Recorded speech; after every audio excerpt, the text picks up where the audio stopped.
Right. Yes sir, మళ్ళీ వస్తాను sir మీ దగ్గరికి. నేను మనతోటి బీజేపీ నేత మల్లికార్జున గారు ఏదో మాట్లాడుతున్నారు. మల్లికార్జున గారు కంటిన్యూ ప్లీజ్.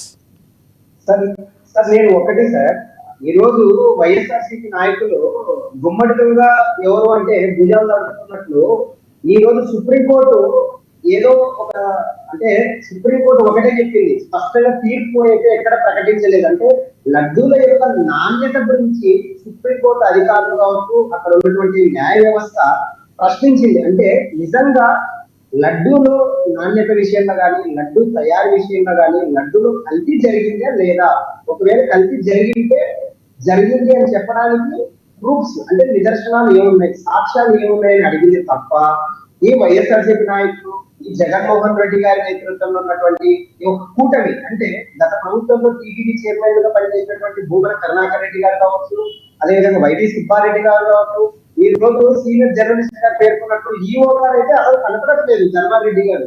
నిజంగా వీళ్ళు నిజాలను నిర్భయంగా మాట్లాడేటువంటి వ్యక్తులైతే ప్రెస్ మీట్ లో ఈరోజు కనపడాలి కదా కొంతమంది.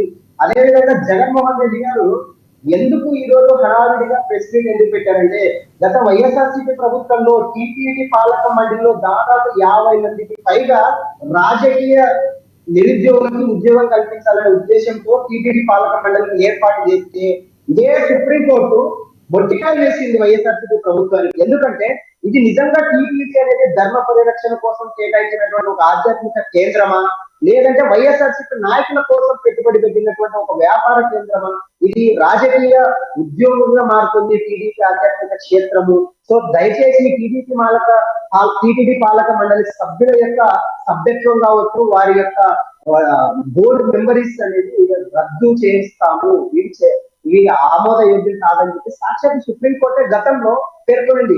ఇప్పుడు లౌకికవాదం పేరిట హిందుత్వం పైన దాడి చేస్తే ఎవరు ఊరుకోం.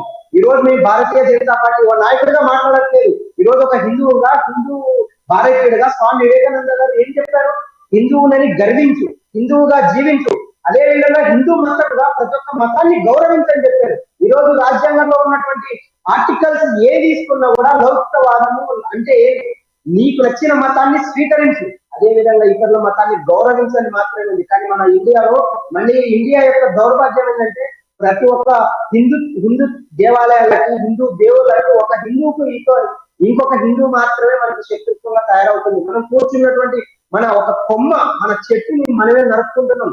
ఈ రోజు హిందుత్వం అనేది ఒక సెంటిమెంట్ మాత్రమే కాదు, అదొక భావన. ఎన్నో వేల లక్షల కోట్ల సంవత్సరాల నుంచి ఈ రోజు కొనసాగబడుతుంది. ఈ రోజు ఫ్యూచర్ జనరేషన్ కోసం ఈ రోజు పవన్ కళ్యాణ్ గారు, మా మిత్రపక్ష నాయకులు డిప్యూటీ సీఎం పవన్ కళ్యాణ్ గారు అవసరమైతే ప్రాణాలు ఇవ్వడానికైనా నేను సిద్ధమని చెప్పారు. ఈ రోజు రాజకీయ ఒక అత్యున్నత హోదాలో ఉన్నారు, డిప్యూటీ సీఎం హోదాలో, అయినా నేను పదవిని తృణప్రాయంగా వదులుకోవడానికైనా నేను సిద్ధం. మల్లికార్జున గారు ఒకటి మల్లికార్జున గారు, వైసీపీ అధినేత జగన్మోహన్ రెడ్డి గారు కూడా ఎప్పుడు హిందువులకు సంబంధించి వ్యతిరేకంగా ఎప్పుడు ఏం మాట్లాడలేదు కదా. ఆయన మొన్న కూడా చెప్పారు, నేను 4 గోడల మధ్యలో ఉన్నప్పుడు బైబిల్ చదువుతాను, బయటకు వచ్చాక హిందుత్వాన్ని గౌరవిస్తాను అన్నారు కదా. మరి నిజంగా పవన్ కళ్యాణ్ గారు పేర్కొన్నట్టు ఈ రోజు రాహుల్ గాంధీ గారు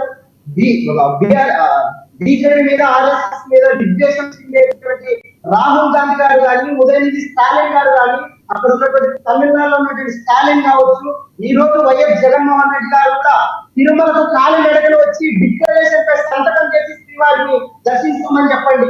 ఈ రోజు కేవలం ఒకటి సార్, ప్రజల్ని భయభ్రాంతులకు చేయడం, డైవర్సిఫికేషన్ పాలిటిక్స్ తీసుకురావడం, ఇందులో ఓట్లు మాత్రమే ఈ రాహుల్ గాంధీకి, స్టాలిన్ లాంటి వాళ్ళకి, అదేవిధంగా జగన్ రెడ్డి లాంటి వాళ్ళకి, అదేవిధంగా మల్లికార్జున ఖర్గే లాంటి వ్యక్తులకు ఈ రోజు భారతీయ జనతా పార్టీ అంటే ఒక రాజకీయం మాత్రమే కాదు సార్, అది ఒక హిందూ దేవుళ్ళ మాత్రమే కాదు. ఇదే భారతీయ జనతా పార్టీ కాశ్మీర్ నుంచి కన్యాకుమారి వరకు ముస్లింల కోసం, క్రిస్టియన్స్, అన్ని రకాల ప్రజల కోసం, అన్ని రకాల వర్గాల ప్రజల సంక్షేమం కోసం చేస్తుంది. కాబట్టి ఈ రోజు